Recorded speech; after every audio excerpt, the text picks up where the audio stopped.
तीनों साधु गांव के बीच स्थित एक प्राचीन मंदिर में ठहरे।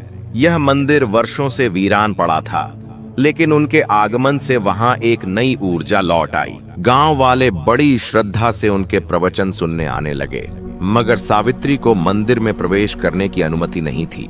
हर बार जब वह मंदिर के द्वार तक पहुंचती, गांव के लोग उसे दुत्कार कर भगा देते। रात को जब सभी लोग अपने घर लौट गए, सावित्री हिम्मत जुटाकर मंदिर के पास पहुंची। वह असमंजस में थी। क्या सच में साधु उससे मिलना चाहते हैं? क्या उसे भी मुक्ति का अधिकार है? धीरे धीरे उसने मंदिर के भीतर कदम रखा। दीपक की मध्यम रोशनी में तीनों साधु शांत भाव से ध्यान मग्न बैठे थे। जैसे ही सावित्री उनके सामने पहुंची, तीनों ने अपनी आंखें खोली।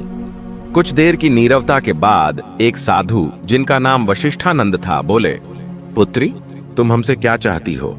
सावित्री की आवाज कांप रही थी, पर उसने साहस जुटाकर कहा, मुझे समझ नहीं आता कि मेरा जीवन इतना दुखमय क्यों है।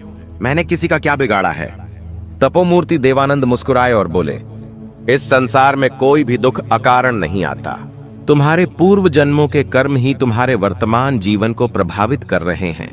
लेकिन घबराओ मत, हर कर्म को नए कर्मों से बदला जा सकता है। सावित्री की आंखों में आंसू छलक आए। उसने कंपाते स्वर में पूछा, क्या मैं अपना भाग्य बदल सकती हूं?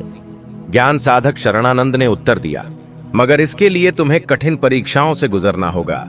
क्या तुम तैयार हो? सावित्री ने बिना किसी संकोच के उत्तर दिया, मैं हर परीक्षा के लिए तैयार हूं।